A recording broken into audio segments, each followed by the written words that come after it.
1등을 차지하고 있어. 5위야. 전체 기업 중에 1등이지. 이게 과연 이제 테슬라가 적절한 신용평가를 받고 있는지 어처구니가 없는 상황 아니겠어?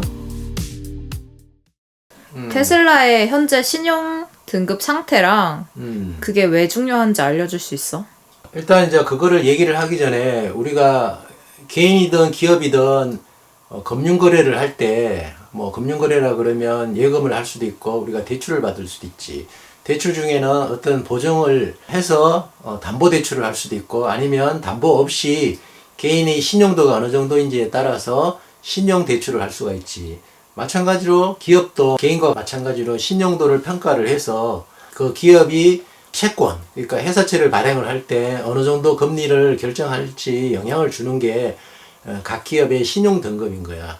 개인들도 신용을 평가를 해서 개인의 신용 점수를 매기듯이 기업들도 신용평가사들이 각 기업들의 재무제표를 분석을 하고 평가를 해서 각 기업이 투자 적격 등급인지 아니면 투자 비적격 등급인지를 평가를 해. 그래서 이것이 왜 중요하냐면 기업이 금융거래를 하는데도 아까 얘기했듯이 중요하지만 기업이 재무제표가 양호해서 투자 적격 등급을 받아야지 기관 투자자들이 그 해당되는 기업에 투자를 할 수 있는 좋은 선택지가 되는 거지. 그러니까 투자 비적격 등급을 기관 투자자들이 투자를 한다는 건 굉장히 리스크가 크기 때문에 기관 투자자들이 선호할 수 없는 기업이 되는 거지. 그래서 각 기업들은 물론 이제 기업 실적이나 이윤을 내게 되면 좋은 재무 상태가 될 것이고 그 좋은 재무 상태가 결국은 좋은 신용 등급을 받는 어떤 기초가 되는 거지. 그래서 이러한 이제 신용 평가는 사실적으로는 그 해당 시기에 재무 상태를 평가를 하는 것이지 그 기업의 어떤 미래 성장성이라든지 아니면 지금 현재 어느 정도 기술력이 있는지 또 지금 주가의 밸류에이션이라든지 이런 거하고는 상관없이 순전히 재무제표의 객관적인 수치를 기준으로 평가를 한다고 그래. 미국 이제 S&P 500 기업들을 평가하는 신용평가사들은 크게 이제 잘 알려진 회사는 이제 S&P 500과 무디스랑 피치라는 세 개의 신용평가사가 있다고 얘기를 들었어.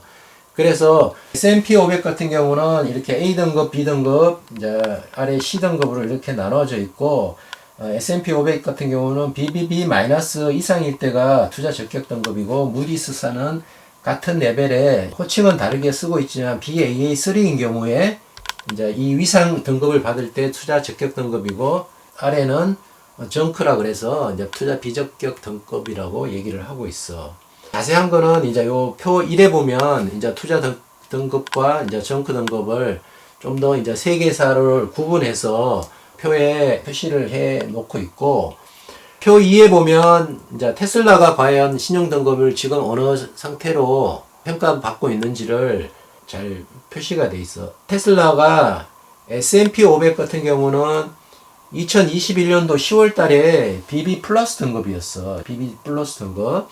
그런데 이제 2022년 10월 달에 등급이 두 단계 상승을 해서 지금은 이제 BBB 이렇게 트리플 등급으로 상향이 2022년 작년도 10월 달에 투자 적격 등급으로 이제 상향이 되었고, 그래서 아마 이제 요때 이제 2022년 10월 달 이후에 투자 적격 등급으로 이제 신용 평가를 받았기 때문에 그 당시에 물론 주가도 그때 그 시기부터 상당히 많이 주가가 하향 조정이 되었기 때문에 기관 투자자들이 그때 굉장히 테슬라에 투자를 많이 했다고 그래. 그래서 표 13에 보면 상당히 이제 그 이전 시기보다 기관 보유 비중이 굉장히 올라가 있는 거를 그 도표로 보면 알 수 있을 거야.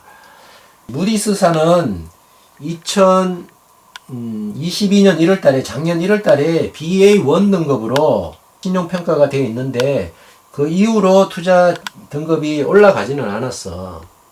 그러니까 무디스사는 사실 테슬라가 투자 비적격 등급으로 분류가 되어 있는 거야. 2022년도 8월 달에 개인 투자자 중에 알렉산더 메르츠라는 사람이 무디스사에 자기가 재무제표를 분석을 한 거를 근거를 제시하면서 신용 등급 상태가 조금 상향이 되어야 하지 않냐고 질문을 한 적이 있어. 알렉산더라는 주주는 표 3에 보면 시가총액 S&P 500 상위 28개 기업이랑 글로벌 OEM 자동차 기업의 22년도 2분기까지 재무제표상 부채 비율이 어느 정도 되는지를 기업별로 각 항목별로 수치가 어느 정도인지, 그리고 그걸로 연계해서 S&P 500과 무디스사의 신용평가가 어떻게 레이팅 되었는지 그 표로 자세하게 설명이 되어 있어. 그래서 거기 보면 이제 테슬라는 캐시 투 뎁트라고 해서 부채 대비 현금 비율이 2.84야. 그러니까 이거는 부채 대비의 현금 비중이 2.84배라는 거지, 그지? 캐시 투 뎁은 이제 수치가 크면 클수록 좋은 거겠지, 그지? 그래서 2.84로 전체 30 몇 개 기업 분석한 것 중에 2등을 차지하고 있어, 2위. 2위 정도 되고, 그 다음, debt to equity라고, 자본 대비 부채 비율은 0.18이야. 자, 요거는 위에 항목하고는 달리 debt니까 수치가 낮을수록 좋은 거겠지, 그지? 그래서 0.18로 이거는 전체 기업 중에 5위야. 세 번째 항목은 debt to EBITDA로, 이 EBITDA라는 거는 자세하게 설명하기는 그렇고, 요거는 그냥 순이익으로 생각을 하면 돼. 그러니까 순이익 대비 부채 비율은 0.47. 자, 요거는 전체 기업 중에 4위지. 그리고 또 한 가지는 debt to 매출, revenue.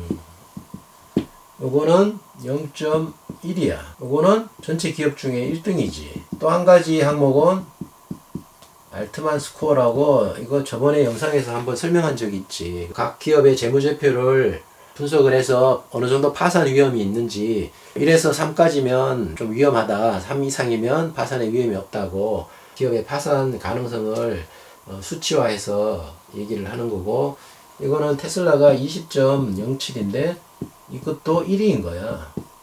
전체 기업 중에. 그러니까 이 5개의 항목 중에 전부 다 5등 안에 드는 거지. 5등 안에 드는데, 그래서 지금 이제 테슬라가 이 전체 기업 중에 S&P에서 평가한 거는 끝에서 세 번째고, 꼴찌에서 세 번째지. 그리고 무디스사도 마찬가지로 꼴찌에서 3등인 거야. 그러니까 이게 이제 사실 객관적으로 부채 비율이라든지 이런 걸 따졌을 때 이게 과연 어떻게 된 거냐, 조금 이제 의아해할 수밖에 없는 거지. 객관적 수치가 이렇게 나오는데 왜 신용평가는 이렇게 낮게 나오는지. 그래서 이 개인 투자자가 그런 의문점을 가지고 무디스사에 질문을 했고, 거기에 대해서 무디스사가 답변을 했지. 답변이 어떻게 왔는지는 내용을 이따가 다시 얘기를 해줄 거고, 그리고 이제 그 표에 보면 애플은 캐시 투 뎁트라든지 뎁트 투 에쿼티는 사실 이거는 표에 표시됐듯이 주황색이지. 주황색이라는 거는 사실 그 항목 자체는 투자 비적격 등급의 항목에 속하는 거야. 그리고 아마존 같은 경우도 캐시 투 뎁트 비율이 0.49인 거는 항목이 좋지가 않고, 그 다음에 이제 비자나 JP 모간이라든지 마스터카드 이런 거는 항목이 3개 이상이 투자 비적격 등목에 속한다고 볼 수가 있지. 각 항목별로 본다 그러면. 그런데 이 기업들은 전부 다 A등급을 받았지. 그리고 밑에 자동차 기업들도 여러 가지 글로벌 OEM 자동차 기업들도 보면 대부분 3개, 4개 항목이 뭐 5개도 있지, 그지? 거의 다 많은 항목들이 그렇게 다 주황색으로 표시되어 있고, 그런데도 뭐 예를 들어 가지고 포드라든지 아니면 뭐 르노사 외에는 전부 A등급, B등급 이렇게 투자 신용평가 등급을 받았기 때문에 이게 과연 이제 테슬라가 적절한 그 신용평가를 받고 있는지 의문을 가질 수밖에 없는 거지. 이 도표만 봤어도 왜 이렇게 테슬라가 어떻게 보면 신용평가에 대해서 불합리하고 객관적으로 좋은 부채 비율을 나타내고 있는데 신용평가는 이렇게 짜게 주는 건지 알 수가 없는 부분인 거지. 그래서 아까 이제 이 무디스사가 어떻게 답변을 했냐면, 테슬라의 신용 등급 상향 결정은 정량적이라기보다는 정성적인 성격에 가까운 것이다. 정량적이라는 거는 어떤 양적인 거를 얘기를 하니까 어떤 수치화된 거를 근거로 평가를 한다는 의미일 거고, 정성적인 거라는 거는 어떤 양적인 것보다는 어떤 질적인 거를 얘기를 하는 것 같고, 이 의미가 아빠는 조금 이제 무슨 정확한 의미가 있는지를 한번 찾아보니까 정량적 분석이라든지 정량적 조사나 정성적 조사가 어떤 의미를 가지는지 그렇게 쓰여져 있고, 그래서 결국 그거를 읽어보면 정량적 조사는 어떤 객관적인 수치와 데이터를 근거로 조사를 해서 평가를 하는 것이고, 정성적 조사라는 거는 좀 더 객관적인 것보다는 주관적인 어떤 평가가 더 중요하게 생각이 된다고 무디스사가 답변을 한 거야.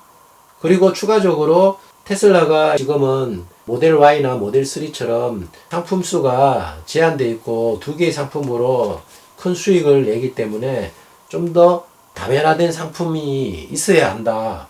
그렇게 되면 정성적 평가에 도움이 된다고 이렇게 답변을 한 거야. 그러니까 이게 뭐 어떻게 보면 무디스사 자체의 어떤 평가 기준이 따로 있지 않나. 그래서 정성적 평가가 어떤 거를 근거로 하고 있는지는 물론 알 수가 없지만 아빠가 보기에는 굉장히 좀 불합리하지 않나, 평가가. 그렇게 생각이 들어.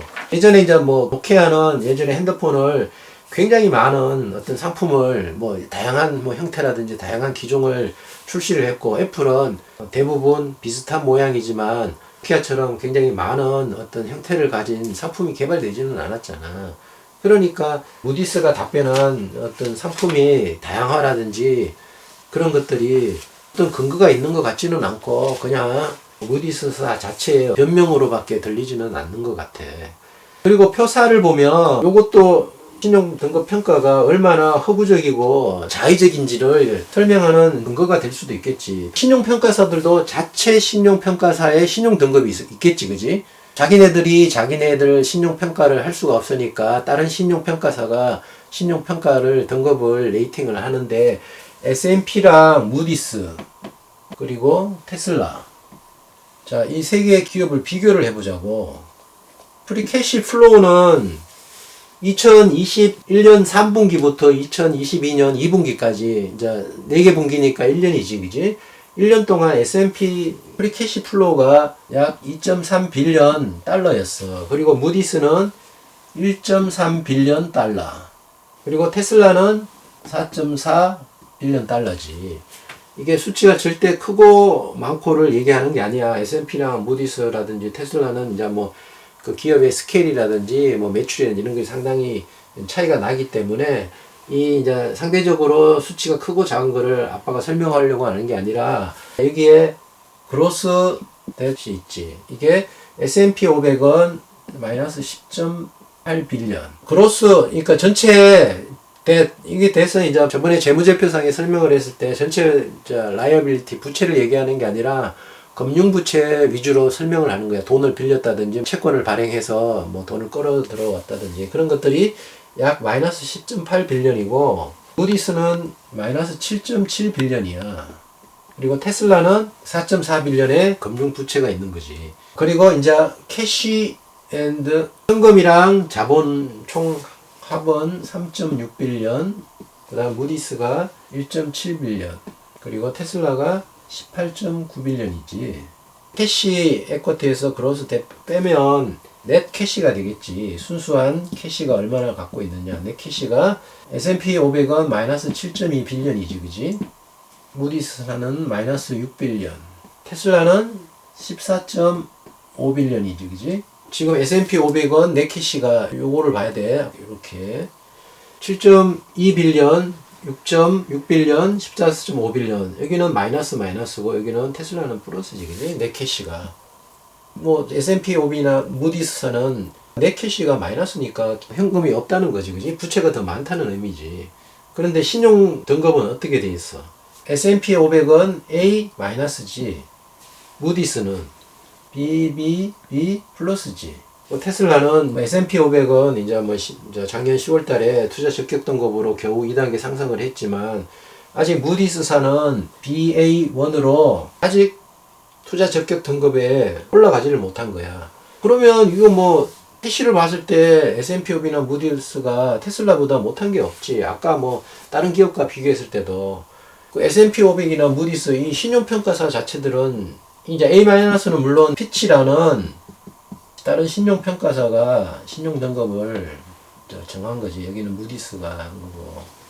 자기네들 신용평가는 이렇게 보여주면서 테슬라는 이렇게 신용평가를 내린다는 거는 웃음이 나온다고 볼 수가 없는 거지. 자기네들은 이런 어떤 부채 비율을 가지고 있으면서 이런 신용 등급을 받으면서 테슬라라는 기업에 대해서는 이런 신용 등급을 준다는 거는 어처구니가 없는 상황 아니겠어? 그래서 이제 아빠가 이제 30몇 개 기업의 각 항목별로 비교한 거랑 또 이 신용평가사 자체가 어느 정도 등급을 받고 있는지를 수치를 비교를 해서 보여주니까 뭔가 비합리적이고 뭔가 뭐 잘못됐다고 생각이 들 수밖에 없는 거지. 신용평가사라는 어떤 공인된 기관에서 각 기업들의 신용평가를 하는데 테슬라만 유일하게 이렇게 차별적인 등급을 받는다는 거는 뭔가 테슬라에 대해서 뭔가 선입관이라든지 좋지 못한 어떤 그런 관점으로 바라보기 때문에 그런 왜곡된 사실이 나타날 수밖에 없는 거지. 더군다나 표 5를 보면 최근에는 이 각 항목들이 더 좋아졌어. 지금 이거는 이제 그전 분기 전의 항목이고 가장 최근의 항목은 그 표에 5 보면 나와 있어. 거기 보면 캐시 투 뎁트는 2위였다가 2.84가 3.86이 됐고 기존에 2위였던 게 이거는 가장 뭐 1위로 뭐 항목이 더 올라갔고 그다음 뎁트 에쿼티는 0.18이었던 것이 0.13으로 됐지. 더 낮아졌지. 이거는 2위가 됐고 그다음 뎁트 에비타는 0.47이었던 게 0.33으로 됐어. 이거는 더 낮아졌지. 그지? 이거는 1등이 됐어. 그다음 뎁트 레베뉴 매출은 0.1에서 0.07. 이거는 여전히 1위고 이제 알트만 스코어가 20.87에서 12.87로 다소 떨어졌는데 이거는 이제 2등으로 떨어지기는 했어. 뭐 나머지 항목들은 전부 1등 아니면 2등이 됐지. 그러니까 점점 이런 이제 부채 비율이 재무제표상에는 훨씬 더 양호해졌다는 걸 알 수가 있어. 그리고 이제 표 7을 보면 애플이라든지 아마존이든지 빅테크랑 엔비디아가 투자 적격 등급을 받고 난 후에 6개월, 1년, 2년 현재까지 주가 상승률을 표로 보여주고 있는데 보여주고 있는 이유는 물론 뭐 다른 요인도 작용을 했지만 투자 적격 등급이 되는 시점부터 기관들이 투자를 할 수 있는 양호한 어떤 조건이 되었기 때문에 각 기업의 기관 투자자 비중이 그걸로 인해서 더 비중이 높아지지. 표 9와 표 10을 보면 애플이 투자 적격 등급을 받은 이후로 주가와 기관 투자자 비중을 도표로 보여주고 있고 표 11과 표 12는 아마존이 투자 적격 등급이 된 이후에 주가와 기관 투자자 비중을 보고 있는 건데 물론 뭐 다른 요인도 복합적으로 작용을 했지만 대체적으로 투자 적격 등급을 받게 되면 기관 투자자 비중이 높아질 수밖에 없지. 그래서 이제 테슬라도 지금 테슬라의 기관 투자자 비율은 그 당시에 54% 정도 됐고 다른 기업과 비교해 보면 애플이 한 62% 정도 된다고 해. 그리고 마이크로소프트가 약 한 75%, 그다음에 이제 구글 81%, 아마존 80%. 상대적으로 테슬라는 기관 투자자 비율이 아직까지는 다른 빅테크 기업보다는 낮고 그래서 그 표 8을 보게 되면 개인 투자자 비율이 테슬라가 상대적으로 상당히 높은 거를 알 수가 있어. 예전에도 얘기했듯이 이렇게 개인 투자자 비중이 높기 때문에 그 말은 상대적으로 기관 투자자 비율이 낮기 때문에 외부 환경이라든지 경제적 상황이라든지 요인들에 의해서 주가의 변동성이 테슬라가 클 수밖에 없는 이유 중에 하나인 거야. 그래서 테슬라가 투자 적격 등급을 좀 더 양호한 거를 받게 되면 지금은 이제 아까 얘기했듯이 S&P 500은 이제 간신히 투자 적격 등급을 받았고 무디스사는 아직 투자 적격 등급의 라인에 바로 밑에 있기 때문에 기관 투자자가 좀 공격적으로 투자를 하는데 조금 이제 제한이 사실 걸린다고 볼 수가 있는 거야. 그래서 투자 적격 등급이 좀 더 위로 상향 등급이 되고 그러면 기관 투자자 비중이 높게 되고 그러면 아무래도 매수세가 많이 생기면 이제 주가도 조금 이제 올라가고 또 기관 투자자들이 아무래도 이제 개인 투자자보다는 조금 이제 변동성에 영향을 주는 게 안정적으로 주가를 이제 변동을 하기 때문에 이제 변동성 면에서도 조금 이제 낮아지겠지, 그지? 그리고 뭐 또 뭐 투자 적격 등급이 좀 더 올라가고 향후에 그렇게 되면 워렌 버핏이 이제 애플이 성장 초기에 진입했다기보다는 애플이 조금 더 안정적으로 되어 있을 때 2016년도에 애플 주식을 매집을 했고 투자를 많이 했기 때문에 테슬라가 이제 조금 이제 안정적인 평가를 받고 신용 등급이 상향이 되고 그러면 워렌 버핏도 테슬라에 투자를 할 수 있지 않을까 생각을 해볼 수도 있는데 그거는 아직 확실한 건 아니니까 그렇게 되면 테슬라가 이제 좀 더 많은 기관 쪽에서 투자를 하면 주가 부양 면에서는 훨씬 좋은 결과를 볼 수가 있겠지.